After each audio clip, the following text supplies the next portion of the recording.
Hello everyone, welcome back to our channel How To Tutorials. In today's video, we're going to see how you can add name to your iPhone lock screen. Well, it is quite a process, so let's dive right into it. So we will add our name on our lock screen by using focus mode. So what you're going to do is, first of all, scroll down to your control panel like this. And in here, you can see this is the focus mode. And so long press on it. And then you can tap on a new focus right here. We will now customize our own focus mode, so tap on custom. And after doing so, here you can add down your name.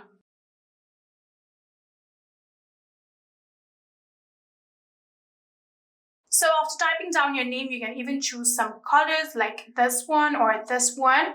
And you can even choose some of the emojis that you can see right here. You can tap on this one or any emoji that you want. So for now, we're just going to choose this emoji right here. And after doing so, here you can see now your emoji is right here. And you'll have to tap on next.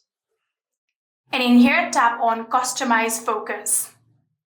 So after doing so, you can customize this focus mode however you want. So if you want to silence all of the notifications, you can tap on choose people and silence the notifications from there, or any apps that you want to do. So you can do all of this and simply just customize your own focus mode.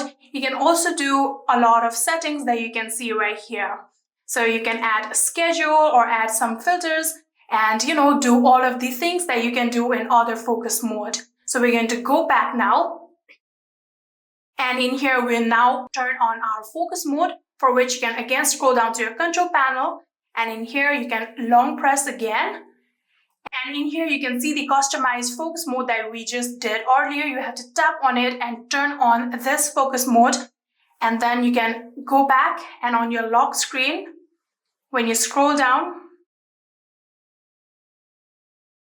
and you can go back to your lock screen.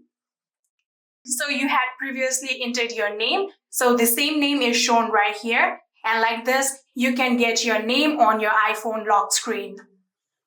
Pretty easy and simple, right? I hope this video was helpful to you guys. If it was, please do not forget to hit that subscribe button and like our video. Thank you so much for watching. See you in the next.